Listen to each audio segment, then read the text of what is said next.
Bueno, ¿cómo andan? ¿Qué tal? Bueno, Bien, bien.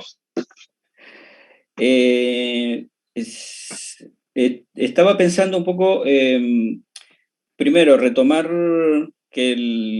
como ha sido la primera y nos planteamos así como estamos ante el fin de la psicología y después tuvimos conversaciones en la semana sobre todo con otros terapeutas y psicólogos. Yo retomaría un poco por ahí, porque nos estamos planteando eso, porque para que no parezca que pensamos que la psicología se va a acabar, pero sí que nos preocupa o nos interesa ciertos temas específicos que nombramos en la charla pasada y que yo los voy a traer. Voy a introducir la figura del Digor, que lo conocemos un poco nosotros y que es una de los conceptos fundamentales de Imaginación 3.0. Y me gustaría que indagáramos un poco desde el punto de vista de lo que está pasando, digamos, con las máquinas, con la inteligencia artificial, etcétera, y lo que está pasando con la psicología y por qué esta figura la introducimos, ¿no? A ver, para nosotros el Digor en Imaginación 3.0 es la representación que hacen las máquinas de toda nuestra huella digital en general, ¿no? Y es como una evolución que decimos del cyborg. Si estuvimos acostumbrados o estamos acostumbrados a hablar del cyborg como ese ensamblaje de hardware y de cuerpo, ¿no? Que puede suceder y entonces nos convierte en un ser mixto desde el punto de vista de lo natural y lo artificial. Pero nosotros estamos introduciendo el concepto de Digor justamente para hablar de organismo digital, ya no el ensamblaje entre los cuerpos, digamos, el hardware, la máquina y el cuerpo natural, sino lo que circula por dentro, como si estuviéramos hablando de las almas, ¿no? Y que una creación puramente digital, ¿no? Es decir, entonces el Digor es la representación que las máquinas hacen de nosotros, como si fuera un espectro digital, como si te arrancaran un poco todos los datos, porque las máquinas pueden extraer y percibir por medio de sensores una cantidad de datos increíbles ya que generan una especie de figura de este Gerardo para las máquinas, ¿no? Este soy yo. Entonces crean un yo digital.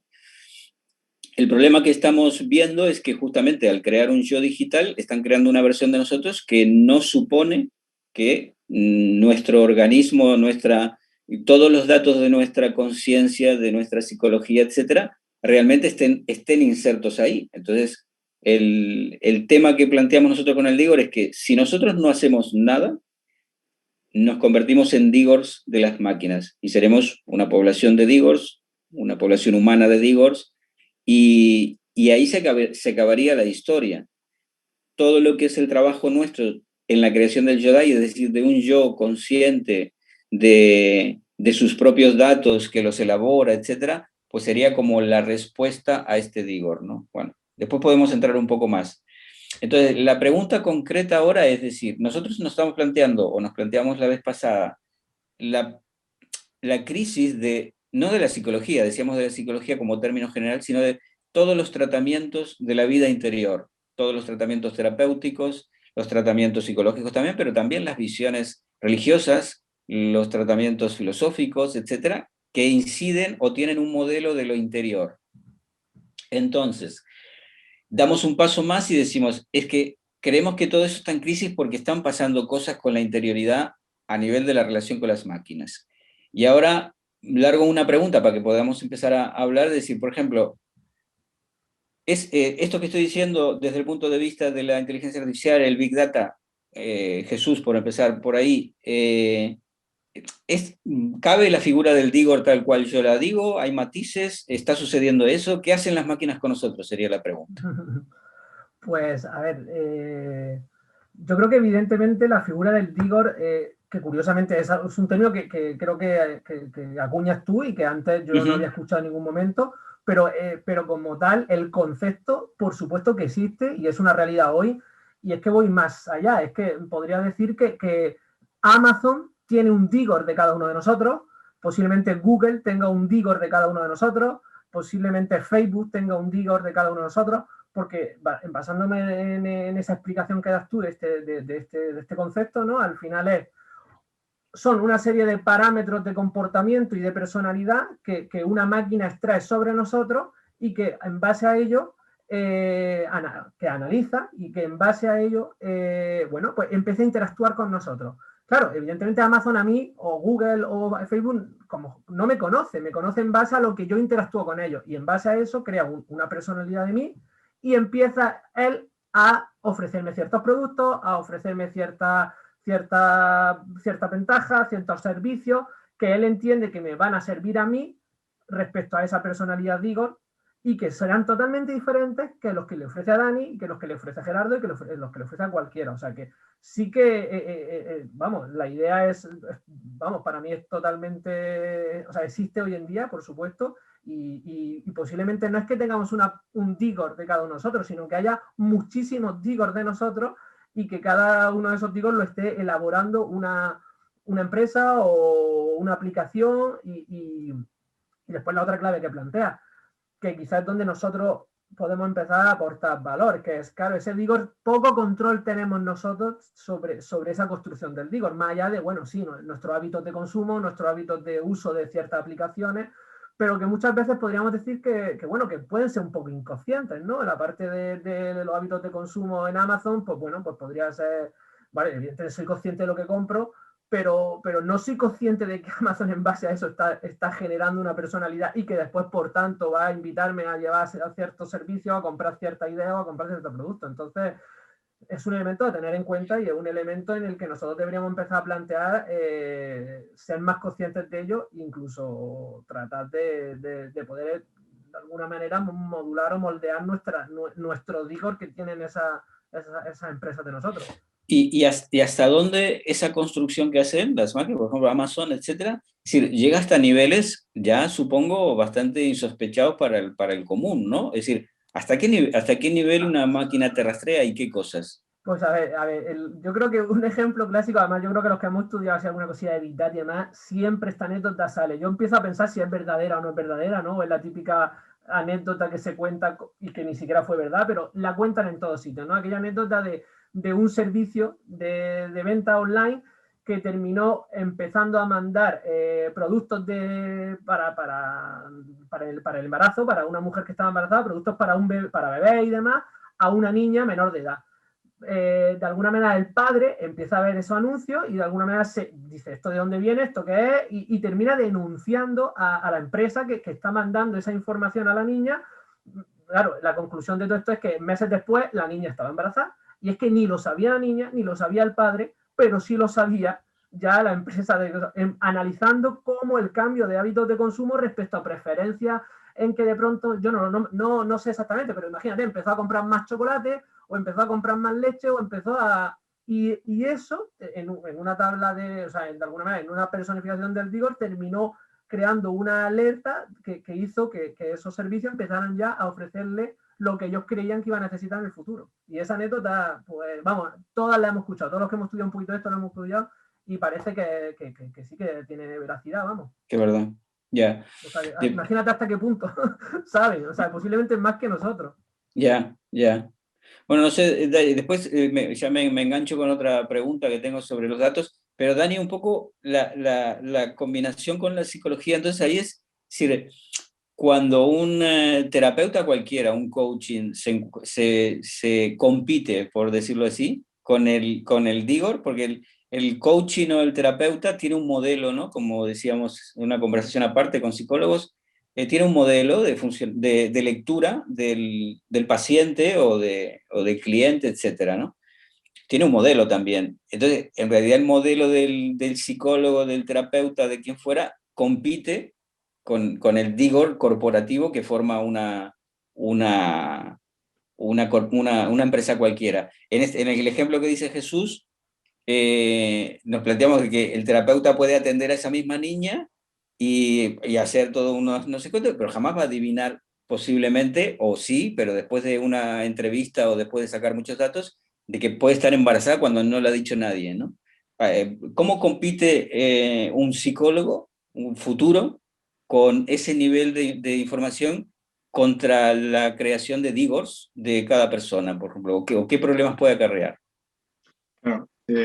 habría que partir que más allá del modelo al cual se adhiera cada psicólogo, ¿no? Que es ahí donde de alguna forma va a haber confrontación. Depende si es cognitivista, si es psicoanalista, etcétera, etcétera. No, más allá de su modelo, lo que está claro, y si nos dejamos llevar por lo que acaba de decir Jesús, ¿no? De que cualquier manifestación o qué cosas lees, qué cosas miras, la cantidad de datos que salen también en el movimiento de ojos. Y estoy diciendo esto ahora, qué expresas, qué respuestas das a ciertas cosas que aparecen y los movimientos de ojos. Lo digo porque básicamente algunos modelos psicológicos basan su análisis de personalidad en base a esto. Entonces, y en base a unos datos concretos y acotados. Entonces, luego hay los test de personalidad y de alguna forma que hablan del yo y de la identidad personal, correlacionan datos. Y hay unas estructuras donde se analizan esos datos y se fija qué rasgos de personalidad y qué tipología de personalidad. Entonces, lo que está claro es que la inmensa cantidad de datos que le estamos aportando a todo lo que son dispositivos muy variados y lo estamos haciendo de una forma inconsciente muchas veces y se lo estamos dando a empresas que además conocen estos test, tipo el Big Five, ¿no? De alguna forma es el referente actualmente también para recursos humanos y para análisis de personalidad. Eso está adaptado ya en muchos dispositivos y tú eres inconsciente porque posiblemente haya preguntas muy normales, el Big Five hace preguntas muy normales de elección personal a temas cotidianos y eso va marcando rasgos muy, muy concretos. Lo que está claro es que la inmensidad de datos, la inmensidad de sujetos que están aportando, porque también eso es otra cosa, ¿no? Que cuando uno hace una teoría o un test, necesita muestras amplias. Y aquí es gratis, básicamente. Internet y no solamente Internet, ¿no? Todo lo que es dispositivos móviles, tienen millones de personas y millones de datos de cada persona y lo puede correlacionar a una velocidad extrema. Bueno, yo lo compararía más allá del modelo y no es la controversia sobre qué entendemos por personalidad, el yo, etcétera, etcétera. Lo que está claro es que es un Fórmula 1 básicamente con una bicicleta, algo muy artesanal. Entonces, incluso podríamos decir que los métodos introspectivos, por ejemplo, es el sujeto que tiene que contarte lo que ha soñado la noche anterior o lo que ha vivido el día anterior. La inteligencia artificial no necesita eso. Lo está registrando en isofacto. O sea, no le tienes que contar nada, porque ya lo está registrando. Yo lo compararía a eso. Y me puedo quedar corto, ¿eh? La comparativa entre Fórmula 1 y bicicleta. O sea, claro, porque... El cohete y la bicicleta a lo mejor estaríamos cerca. Claro, ¿qué has dicho? El cohete y la bicicleta. Un cohete, sí, lo estaba pensando, digo, más bien, yo creo ahora que está el Perseverance, Por eso, yo creo que está más cerca de eso. Un cohete y una bicicleta. Claro, porque cuando planteamos nosotros si estamos ante el fin, justamente es un poco provocativo para decir, pero ¿qué va a ser un coaching, un terapeuta, un psicólogo, etcétera? Me estaba viniendo obviamente la comparativa con el ajedrez, que siempre se compara, ¿no? La evolución que ha tenido el ajedrez, es decir, estamos a las puertas de si se va a tener que convertir para trabajar con máquinas, como trabajan los jugadores de ajedrez, que en un momento las máquinas lo vencieron y ya no hay vuelta. El otro día en el programa de Broncano, creo, había un chaval que era uno de los mejores ajedrecistas o algo así, y le preguntaba a Broncano, pero a una máquina tú, que eres el más, le puedes, y dice, cualquier dispositivo me gana, dice hoy por hoy. Y entonces tú dices, madre mía, ¿dónde estamos, no? Y en ese sentido, justo la evolución de los jugadores de ajedrez terminaron en una asociación, en una complicidad, digamos, en una asociación, es decir, jugamos con ellas porque nos aportan una cantidad de datos que solos no podríamos abordar. ¿El psicólogo en qué quedará? ¿O se puede disolver en esa especie de conocimiento tan alto de las máquinas. Porque claro, cuando hablamos de las máquinas, a mí me surge decir las máquinas y quién está detrás. Porque Claro. no es la máquina, es decir, tú dices, el Digor que tiene Amazon, tú dices, ¿quién maneja el Digor que tiene? Digo, hay elementos o equipos humanos que llegan a entender lo que las máquinas están creando, o ya estamos perdidos en ese sentido. Pues en ese sentido yo creo que estamos bastante perdidos, porque realmente la mayoría de estos métodos los que se fundamenta esta inteligencia artificial son los métodos basados en Machine Learning y sobre todo en los Deep Learning. Y parte del concepto propio del Deep Learning, que es el aprendizaje profundo, es que realmente nosotros ni sabemos lo que está aprendiendo la máquina. O sea, nosotros a la máquina la dotamos de sistemas de autoaprendizaje y esa inteligencia artificial aprende de sí misma y aprende de sus errores. Entonces hay un momento en el que para nosotros empiezan a ser cajas negras en ese aspecto. O sea, bueno, sí, nos pueden después dar algunos datos de, bueno, a esta persona me la has segmentado como este tipo de comprador, y me puedes decir que me la has puesto en ese conjunto de gente. Pero no me van a explicar las máquinas por qué lo han puesto en ese conjunto o en ese grupo. O sea, la cantidad de datos, de exploración de los datos y de aprendizajes que ha llegado para tomar esa conclusión empieza a ser una caja negra total para nosotros. Y nosotros nos tenemos que quedar con que lo ha puesto ahí, y lo peor y lo mejor de todo es que encima sabemos que lo ha puesto donde tiene que estar. O sea, que nosotros no vamos a ser capaces de ponerlo en un sitio mejor. Y en eso estamos ahora mismo. Es decir, que en el proceso de relación por lo que llamamos nosotros la creación del Digor, hay un momento en que no hay control humano, se supondría, no sé si es así. Es decir, hay un momento en que tú programas, la máquina comienza a funcionar, y hay un momento de agujero negro donde el control humano no es posible. ¿Y cuándo recupera el control humano ese equipo de programadores o esa conciencia corporativa o lo que fuera? ¿Ya no lo recupera? Lo recupera poco. O sea, lo que está pasando normalmente es que cuando, por lo que sea, empiezan a entrar nuevos datos o nuevas variables sobre, yo qué sé, una crisis económica, por ejemplo, vamos a recaer sobre un ejemplo, pues es que podríamos poner mil ejemplos, imagínate los ejemplos con la política y demás, pero bueno, vamos a quedarnos en la parte del consumo, que un poco es más escéptico, podríamos decir. Podrían entrar nuevas variables, ¿no? Una gran crisis podría hacer que los hábitos de consumo de la gente varíen de manera importante, y entonces lo que de alguna manera la inteligencia había aprendido, que lo había aprendido bajo un contexto económico puntual, pues de pronto cambia el contexto y la máquina tendría que reaprender ese contexto. Y quizá ahí tardará mucho más que nosotros de ser conscientes de que ha habido un cambio de contexto económico. Entonces, ahí lo que hacemos es, de alguna manera, coger a esa máquina e introducirle unos nuevos datos, unas nuevas variables para que a partir de ahí reaprenda. Pero no tenemos mucho más espacio de esa caja negra de abrirla, ¿no? No hay demasiado espacio a abrir la caja negra. Ahí lo que hacemos es normalmente ver, o sea, no vemos qué está pasando en esa caja negra, pero vemos los resultados que nos está dando. Y decimos, bueno, los resultados nos parecen que son los correctos. Puede haber que en algún momento los resultados no nos parezcan tan correctos, y lo que hacemos es meter nuevas variables en la caja negra, pero no recuperamos el control. Claro, pero hay una parte ahí, parece, ¿no?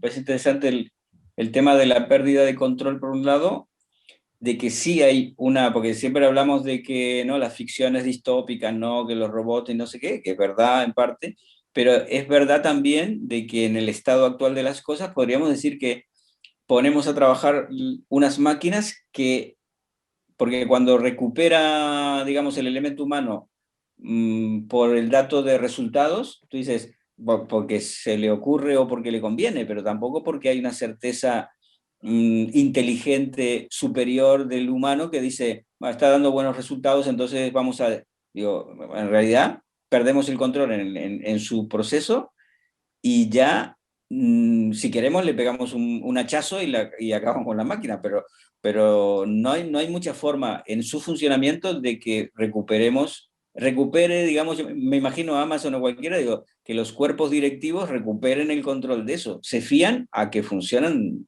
maravillosamente, supongo. Total, es que hemos llegado a ese punto. O sea, hemos llegado al punto en que ya llevamos unos cuantos años donde se viene demostrando en que funcionan mucho mejor que nosotros, y por tanto nosotros nos fiamos de ellas.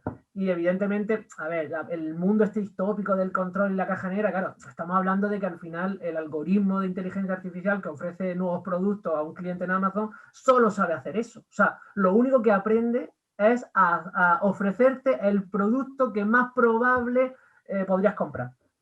si la Ya sacas está. de ahí, todo lo que sabe, todo lo que lleva aprendiendo durante, pues, desde que lo tienen funcionando en Amazon, con todas las mejoras que le hayan implementado, si la sacas de esa y la pones a intentar hacer otra cosa, no tiene ni la más remota idea cómo hacerlo. Entonces, ahí es donde estamos. O sea, la inteligencia artificial, estamos en un momento donde nos supera, hacen las cosas mucho mejor que nosotros, no sabemos ni cómo la hacen, pero la clave está en que solo saben hacer lo que le hemos puesto a aprender que hagan y no Ya. saben moverse de un sitio a otro. Entonces, pues Sí, bueno, esa es ahí es donde tenemos el punto de la tranquilidad, ¿sabes? lo que se habla generalmente de la inteligencia general, la inteligencia específica, que en realidad las máquinas están en una inteligencia específica y dan miedo en ese sector, pero no están muy lejos, según los que sí trabajan en terreno, digamos, están muy lejos de tener una inteligencia general, es decir, que como la Claro. nuestra en principio. A ver, después estarían estas cosas que, bueno, estas versiones de la inteligencia como la de IBM, ¿no? La Watson, o incluso Cortana, o la que está detrás, o Siri. O sea, estas son inteligencias artificiales que empiezan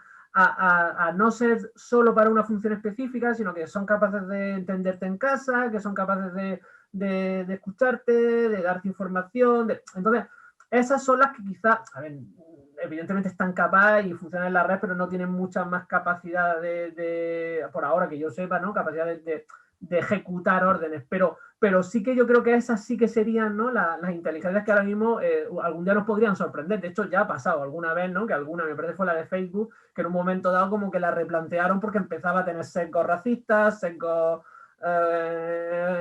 machistas, y de pronto dicen, oye, pues claro, la dejan operando, la caja negra no la entiende y de pronto sale con que empiezan a tener respuestas machistas. Pues vuelta para atrás, volvemos a iniciar antes de la caja negra nuevas variables y a ver si esta vez aprenden un poco mejor, pero entonces, bueno, esas serían un poco las más generalistas, pero aún así siguen siendo totalmente determinadas, y con eso parte de la inteligencia específica donde, bueno, individualmente sí que se va viendo, ¿no? Las partes que tienen que ver con el procesamiento del lenguaje son ahora inteligencias que están enfocadas en eso, y los algoritmos que usan son unos, las que hacen de alguna manera, las que están sirviendo para la parte esta de los deepfakes, ¿no? Del tema del procesamiento de imágenes y de que construyen imágenes a partir de otras, usan otro tipo de algoritmos. Entonces, lo que sí que se empieza a ver es que para cada función tenemos algoritmos que operan mejor, pero seguimos estando en ese punto de cajas separadas por ahora.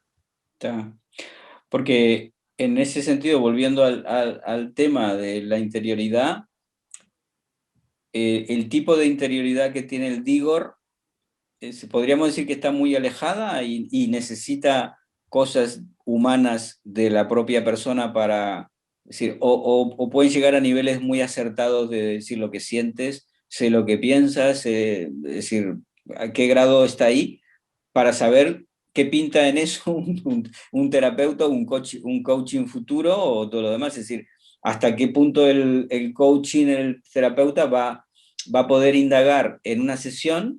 Ponerle que yo creo que actualmente, no sé cómo está el tema de la psicología y en los coaching, que ambos conocen gente, yo también, pero digo, no creo que hoy por hoy el coaching o el psicólogo o el terapeuta va con las herramientas de siempre, no está consultando ninguna máquina de datos ni nada por el estilo, va con sus modelos y ¿no? y sus ejercicios y sus narrativas, pero hoy por hoy no tiene más, no utiliza más, o sí, o están Sí, mezclando algún tipo de modelo psicológico, está mezclando ya la máquina como sí, tal. sí, yo creo que sí. Tímidamente. Tímidamente y se apoyan. Hombre, es obvio, ¿no? Que hay hay otros sectores, otras profesiones como la medicina, donde se está evidenciando, ¿no? Todo esto. Y la metáfora que poníamos antes, ¿no? De la carrera aeroespacial o lo que acaba de decir, por ejemplo, también Jesús, el tema de las grandes empresas. Hay otra anécdota que es la de Amazon, ¿no? Que en su reclutamiento mostraba misoginia, ¿no? Rechazo de género femenino. Es que el sesgo era de partida. O sea, la programación respondía a los protocolos de selección que tenía Amazon antes de incorporar la inteligencia artificial. Entonces, es el ser humano quien metió ese sesgo. Entonces, yo lo que estoy viendo es la rama ciberpsicología, que no es un paradigma nuevo, sino de alguna forma una continuidad evolutiva de la psicología que viene de los años 60 y que sí que ha ido vinculándose a la inteligencia artificial y a la neurociencia. Y realmente ahora los proyectos de neurociencia con inteligencia artificial, ¿no? Los que se están, como el de Rafael Juste, ¿no? El proyecto Brain Project y otros, ¿no? En Rusia, etcétera, o en Neuralink de Elon Musk, están aportando mucho a los psicólogos. O sea, en realidad nos están aportando muchísimo. Entonces, cada vez vamos a saber más del funcionamiento del cerebro. Y luego es verdad que hay programas en el que nos dan ya esos resultados que os he dicho, de personalidad. Entonces, cada vez estamos delegando más precisamente a la automatización. Y lo que hacemos es interpretar lo que nos están dando las máquinas. Muy parecido a lo que puede hacer un médico, ¿no? ¿Cuál es el papel del psicólogo? Pues precisamente, ¿no? ¿Qué hago con esto? ¿Qué toma de decisión? ¿Cómo acompaño al paciente o al cliente? Yo ahora mismo lo que veo es algo muy positivo. O sea, nos está dando muchas ventajas a la hora de saber quién tenemos delante, realmente, ¿no? Y lo que pasa que, claro, cuanto más retrasemos esa relación con la inteligencia artificial, pues antes nos adelantará otros programas. Lo hemos visto en la ciencia ficción, HER, por ejemplo, ¿no?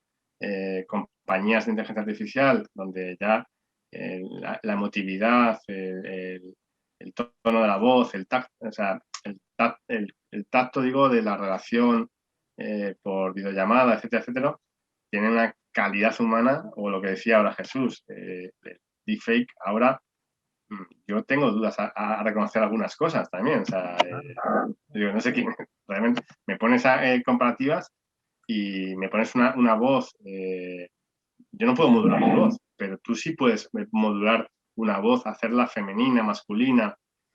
Si hay un recorrido emocional de esa persona, si le recuerda a su madre o a no sé quién, si los ojos tienen que tener una expresividad tal, de repente tengo delante de mí, por ejemplo, puedo tener un avatar que supera la calidez, la cercanía del ser humano terapeuta, más cuando la atención que estamos haciendo ahora es por videollamada. O sea, cuando ya la presencialidad desaparece, realmente yo creo... no es que nos estén superando, o sea, no es una cuestión de nos están superando en este sentido. Creo que es extraordinaria esta tecnología. Entonces, ¿qué hacemos con ella? ¿Pasamos de largo y seguimos con lo tradicional, intentando hacer una competición estúpida de a ver quién vale más? ¿O voy a ver cómo puedo adaptar mis saberes, mis conocimientos con la realidad nueva? Porque es una realidad. También mucha gente está despreciando los mundos virtuales, lo digital, como eso no es la realidad. La realidad es lo presencial. Bueno, cada vez es más real en nuestras vidas el mundo virtual. Y esto no es mío, esto es de Margaret Boden, que estudia, lleva más de 50 años en inteligencia artificial. La mente es virtual también. Entonces, vamos a ver, ¿dónde vamos a estar? Yo creo que hay un ruido por ahí, ¿no? Yo creo que el tema puede ser un buen enganche para la próxima, el tema de qué está pasando a nivel, digamos, más popular en cuanto a qué es la realidad, porque claro, lo virtual ya es tan real como ustedes son reales, ¿no?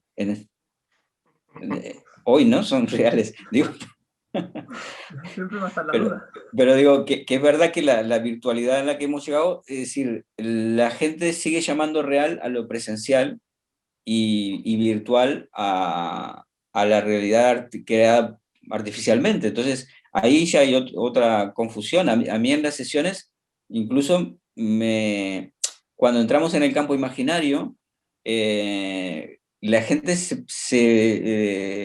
los analizados, digamos, me ha pasado muchas veces que se diferencia que lo imaginario, lo que están simulando, la simulación, esto estará explicado fuera en el canal, está todo bien, pero a ver, me lo he inventado yo, es pura imaginación. en lo real no me va a pasar o me tendría que hacer no sé qué cosas para que... No se llega a entender que la imaginación es un campo de posibilidad real y que sale de mí y es tan real como lo otro. Lo que pasa es que tiene dos estados, ¿no? El imaginario es un estado y lo presencial es otro estado. Uno no está sometido a ninguna ley física ni a ninguna limitación porque es una creación efímera, pero es una tremenda creación de la actividad mental. Y el otro sí está sometido a las leyes físicas, entonces no puedo agarrar a un tipo por la calle y sacarle el móvil, obviamente, pero en la realidad virtual sí. Entonces, creo que puede ser un tema interesante para entrar. Entonces, pongo así como para ir, no sé cuánto llevamos, pero para ir terminando el tema. Que claro, nosotros estamos tratando de introducir toda la mecánica y el método del Yodai como una creación, eh, como una, como la creación de un yo digital por parte de la persona que lo hace, Big Data consciente y todo lo demás, bueno, que puede crear un yo en contraposición a este Digor, digamos, ¿no?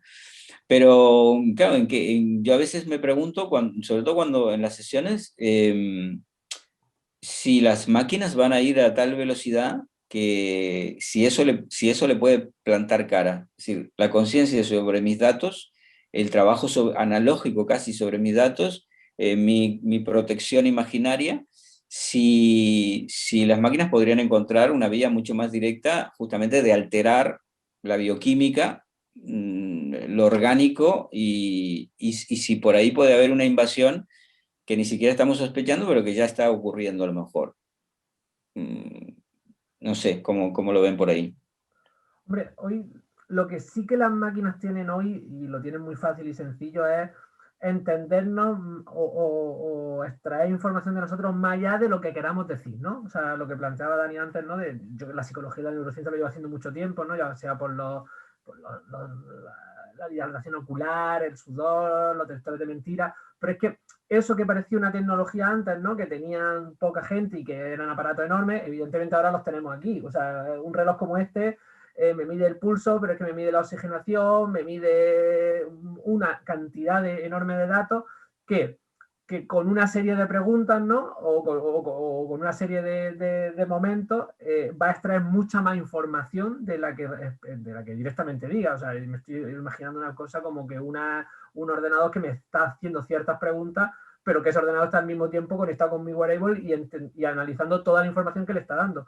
Evidentemente, eso es una metainformación que va a sacar el ordenador si estuviera vinculado a mi wearable, que evidentemente un psicólogo, pues si no pone toda esa instrumentación a funcionar, pues no la va a tener. Entonces, con respecto a entrar en la interioridad, si les damos ya el espacio de que también se conecten a estos dispositivos que nos van midiendo cosas que nosotros somos conscientes, pues evidentemente sí que hay unas vías de entrada que posiblemente ahora mismo no, vamos, son inimaginables para cualquier humano.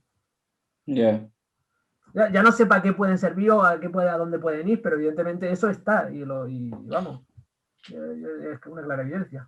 Bien, por meter una cuña, justamente es un poco donde estamos o con los desafíos que estamos, ¿no? En Imaginación 3.0, hasta qué punto podemos hacer de la maquinaria consciente de la gente. Es decir, me miro para adentro, me saco mis datos, son unos datos específicos con los que trabajamos, 6 tipos de datos, y me creo algoritmos, y entonces como que me establezco un sistema de autonomía para cuando me sugiera la máquina cualquier tipo de decisión, pues yo tengo tomada mi decisión, ¿no? Pero es verdad que el desafío está en que detectaré la intervención de la máquina, porque lo que dices ya en el aparato de pulsera, en realidad el Digor de las máquinas es verdad que es una construcción en tiempo real exponencial que está constantemente sacando datos, ¿no? Porque en la medida que lo tienes, es decir, constantemente, el Digor es un sistema digital absolutamente vivo exponencial, porque constantemente está aumentando los niveles de información a niveles increíbles. Entonces, bueno, no sé, lo dejaremos por ahí, si quieren. No sé si acotamos algo más y les quedó alguna idea ahí como pendiente. No, hombre, a mí me estaba sonando la idea esta, se me ha venido así como a la cabeza de golpe de que quizá, bueno, la suerte o la desgracia, no lo sé, es muy difícil analizarlo ahora, pero que la suerte es eso, ¿no? Que hoy por lo menos todos los datos los tienen muchas empresas por ahora disgregadas y cada uno con sus propias líneas de pensamiento y con sus intenciones. Vamos, el día que se juntaran todas y empezaran de verdad a cruzar todos los datos, vamos, lo que podrían entender o el nivel de entendimiento que podrían extraer de nosotros es que no, vamos, totalmente inimaginable. Y con respecto a lo que planteabas de qué hacemos nosotros contra eso, pues evidentemente, claro, parece que lo ideal sería, si funciona, ¿no? Si la extracción de los datos como lo hacen las máquinas de manera objetiva y después el planteamiento de algoritmos en base a esos datos, si de alguna manera funciona y les funciona a ella, pues claro, el planteamiento que nosotros traemos es una especie de réplica de ello, ¿no? O sea, tampoco es más allá que decir, bueno, imitemos en lo que son buenas las máquinas, creemos un sistema, un dispositivo que nos ayude a extraer los datos de nuestro interior y en base a eso objetivamente analizarlos y construir algoritmos tanto de mejora como de transformación. Pura imitación de cómo están funcionando ellas. Sí. Bueno, en otro momento yo estuve escribiendo hace poco sobre este problema, que será para otra. Estuve como definiendo la necesidad para un futuro casi urgente de un software empático, es decir, un software que sea capaz de conversar con lo que nosotros llamamos la información Yodai o el Big Data consciente. Es decir, hasta ahora, hoy no existe eso, es decir, el software es un autoritario que te dice cookies, aceptas o rechazas, y da lo mismo si aceptas o rechazas porque igual te va a leer. Pero yo creo que hay una parte ahí muy supra, corporativa y de Estado casi, que va a tener que cambiar la ética total del software para crear una nueva ingeniería de software empático que se regule a medida que uno ingresa los datos propios, no que me vampiriza cuando cualquier dato mío entra ahí, ¿no? Bueno, ya lo hablaremos en otro momento. Es interesante ese tema. Bueno, entonces, ¿sí? ¿Tenías algo más? Gerardo, sí, me gustaría el tema también del acceso precisamente a los modelos de interioridad, ¿no? De tratamiento de interioridad. Acceso a la tecnología prácticamente ahora es global, es universal. Entonces, incluso ahí, cuando estamos hablando de competencia, ¿quién accede realmente de nosotros, por ejemplo, a un servicio terapéutico de psicología, ¿no? O quién pasa por un proceso de autoconocimiento o no es tan universal.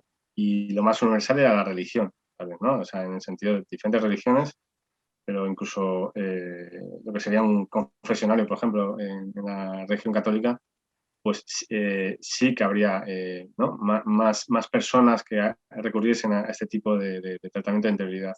Pero justo lo que ha dicho Jesús, no había cruce de datos. ¿No? Entonces, ni hay tanto acceso, ni hay una exponencialidad en el cruce de datos, de lo que serían los modelos tradicionales de tratamiento de integridad.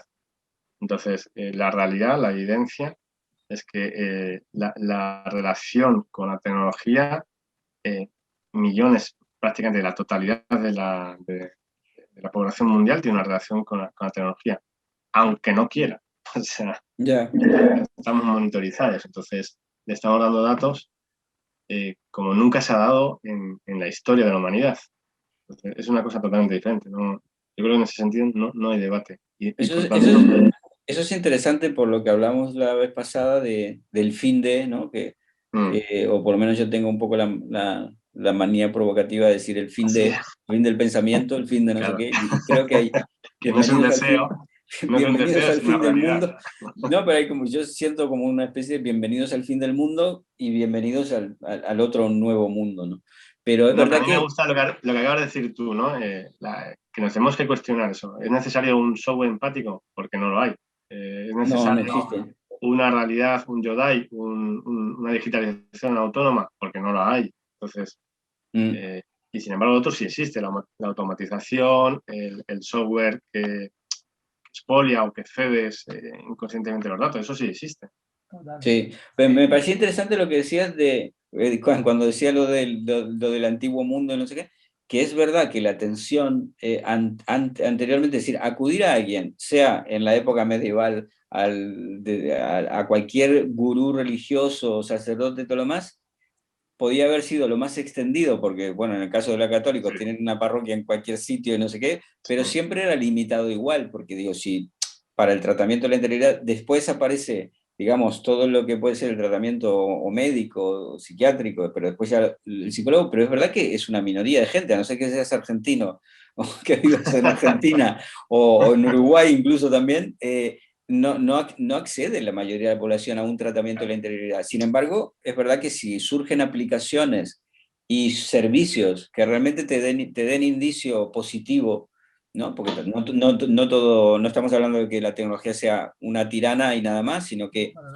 si realmente hay aplicaciones, como hay mucha gente que está trabajando en que te ayuden a resolver temas de interioridad, temas de, creo que va a haber un acceso democrático a un coach virtual, a un coach software. O sea, esta anécdota es absurda, ¿no? Pero mi padre, en su vida se le había ocurrido ir a un psiquiatra, a un psicólogo, pero habla con el móvil. O sea, está todo el día hablando con el móvil y lo hace de una forma espontánea. O sea, cree que le escucha y a veces cuando va mal, cree que el fallo es del móvil en vez de suyo. Entonces, pero está hablando de una interacción y es una persona del baby boom. O sea, es del año 50, mi padre.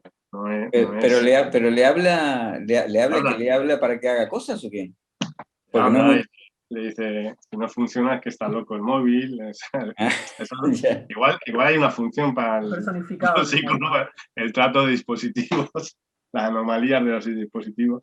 Ya. No, te quiero decir que es espontáneo el diálogo, o lo ves en los niños, hablando en videojuegos, es espontáneo y sin embargo, acercarte a una figura como nosotros, los psicólogos, ha habido muchas reticencias, las hay actualmente y hay avances, pero todavía hay mucha población que no iría. Claro. Sí, claro. O según tu credo no irías Claro, pero claro, imaginemos la figura del asistente virtual, desde Siri hasta cualquiera. Tú dices, claro, si tú vas a tener un hilo de voz y a lo mejor de imagen, que vaya, hola Gerardo, ¿qué tal? ¿Cómo va hoy? ¿Qué quieres hacer? Digo, claro. Sí, no se cuestiona.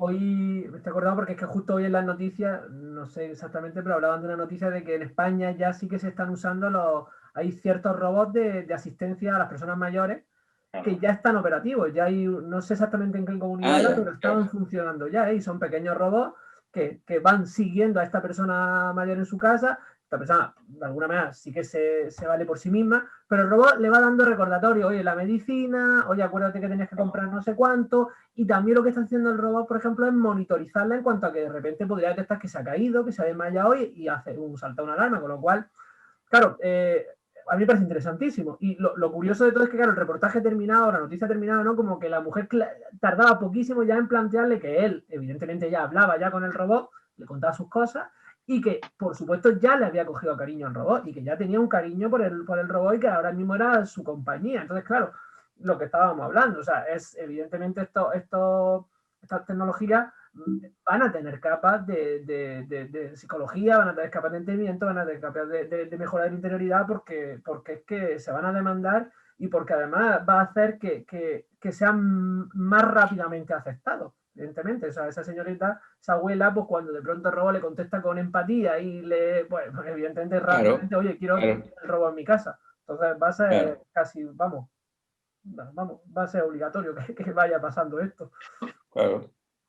Hay muchas aplicaciones. Con autismo hay aplicaciones, atención a conducta suicida, o sea, que también están favoreciendo el trabajo del psicólogo, del médico, ¿no? Seguimiento de pacientes, informaciones que nosotros no la palpamos.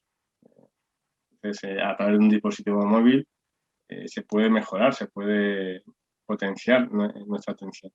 Total. No más. Bueno, chicos, gracias por la conversa. Ahí quedará. Y seguimos con otros temas. Yo creo que van saliendo temas para poder hilar, y creo que hoy nos pudimos concentrar un poco en la figura del Digor y en la figura de de lo que están haciendo las máquinas y de la interioridad. Así que nada, seguimos en la próxima, ¿les parece? Pues Próximo seguimos. lunes. Un gusto. Hablamos. Venga, Bueno, chao. hasta luego.